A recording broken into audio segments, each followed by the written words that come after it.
video, starting with, of course, the 13.60 update for the PS5 that has recently been released. Now, it looks like a pretty benign update on the surface, where all they say is that we've improved the messages and usability on some screens, which appears to be a pretty small, insignificant update. However, it does look like they have at least patched something in this new version, as CheatRunner has been talking about it recently, saying, "The report I was writing was patched at 13.60, and then also saying, anyway, stay at 13.42, suggesting that there is something that's been patched in 13.60, and people should stay on 13.42 or lower. Obviously, don't update if you're on an older firmware than 13.42. Stay on as low firmware as possible. That's always the best advice. So this led many people to speculate that the exploit that was patched was CheatRunner's zero-day exploit, the one that is in private, that still worked up to the latest PS5 firmwares. And there were many people speculating that that is what has been patched here, and that's why CheatRunner has been talking about this.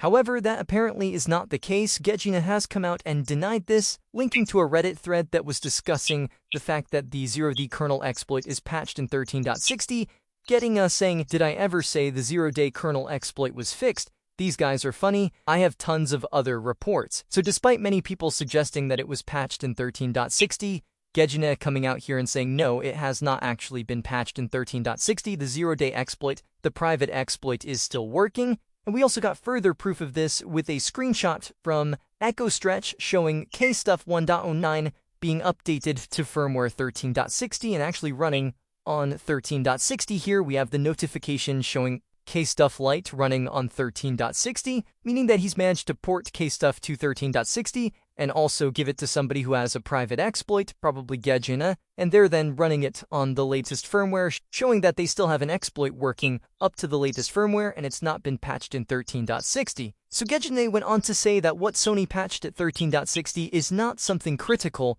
but little bit annoying only for me. He then goes on to say it's not kernel related though. Probably this is enough of a hint, possibly some kind of userland exploit, but obviously we'll have to wait and see if we get more information on this over time. So something has been patched in 13.60, but not the zero-day kernel exploit, according to CheatRunner. We also don't really have any updates to the Celsius kernel bug that we discussed in the previous news update. It could be a while before we see any developments there because it's going to take a while to investigate that kernel bug. So I wouldn't necessarily expect anything immediately, but we'll see. Hopefully we'll see something for that in the future. Also, we have some WebKit developments. So Nathan Fargo saying, since I'm busy with various private projects, here's a WebKit type confusion bug that also affects the PS5 and PS4. I hope someone finds it useful. So a new WebKit vulnerability affecting the PS4 and PS5. Zeko has also included the bug in his exploit host, so you can go to zekoxao.github.io/ntfusion to test it. He says try testing it on your PS5 on 6.00 and above, and PS4s on 10.00 and above should be affected by this bug. So the idea is to test different firmwares on the PS4 and PS5 to see if PlayStation have actually patched this bug in any higher firmwares for those consoles, and then we'll kind of get an idea of how far this will work up to, and if it can be turned into a usable exploit. We also have the previous WebKit exploit, the font face exploit, which has now got a kind of full implementation, able to load the kernel exploit up to firmware 11.02 on the PS4. So this was the previous WebKit exploit from Nathan Fargo, which only works up to 11.02 on the PS4 and 8.60 on the PS5. But of course, PS5 also requires ASLR to be defeated in order for it to be usable on the PS5, so it's only really usable on PS4 right now up to firmware 11.02. So you can test out this exploit on firmware 6.0 up to 11.02 on the PS4. The easiest way is to use the publicly available hosts, which you can do by setting up your network settings on the PS5 to use a manual DNS and set the primary DNS to 45.56.67.85, which is Earth Onion's DNS blocker. You can set up that DNS blocker to get internet access and then simply go to one of the available hosts. I'll leave a couple of them down in the video description. In this one, I'm using Zeko's host, so you want https://zekoxao.github.io/ntfonto, and that will take you over to the exploit. So from here, it will cache the page, and then once the page is cached, we will get the page reloaded, and we'll then be able to load the exploit. We reload the page, we wait for the auto jailbreak to kick in, It uses the lapse exploit by default, but again, you can switch it to the net control exploit if you'd prefer to load that kernel exploit, and then it loads the gold 10 payload.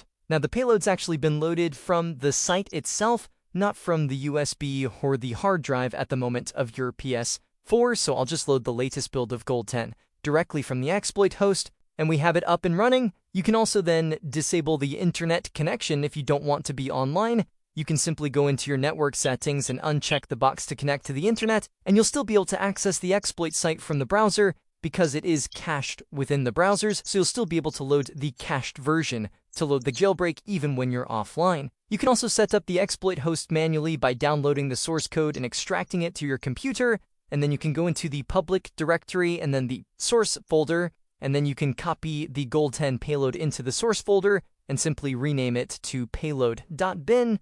And then from there, you'll be able to load the server by going back into the root directory and then opening up a command prompt or PowerShell window in that location and typing in python -- version to make sure you have Python installed.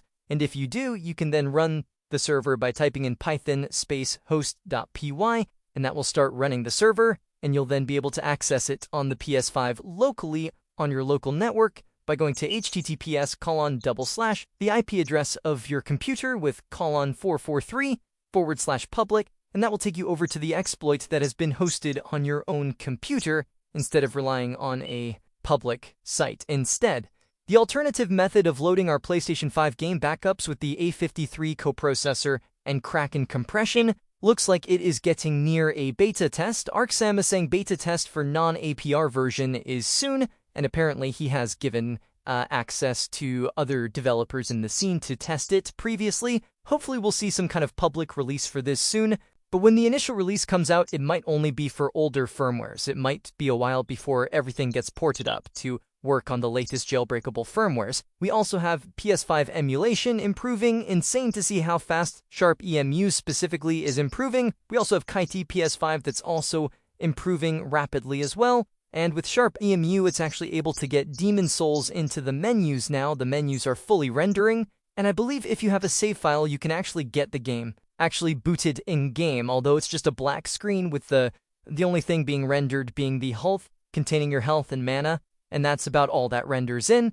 But the fact that we've only been able to have it go to the logo and then immediately crash to the point where the menus are loading, the opening cutscene is loading, and we can also technically get in-game, although it's not really rendering anything once we're in-game, it's pretty damn impressive to see how quickly these emulators are improving for the PS5. We also got an update to the Payload Manager, so you can update the Payload Manager if you're connected to the internet on your PS5 by simply running the nano DNS payload when you have your DNS set to 127.0.0.1, and then you can go into the Manage Payload section and you should see the update for Payload Manager, and you'll be able to just select the option to update it to the latest version, and that will get the new version installed. When you reload the jailbreak, it will then load the latest version, 0.5.0, so there's a couple of handy options in there. One of the options is a new favorite section, so you can click the little yellow star and add certain payloads to your favorites so that they will appear above all of the other payloads. So the payloads that you use most frequently, you can add to your favorites so that they are more easily accessible.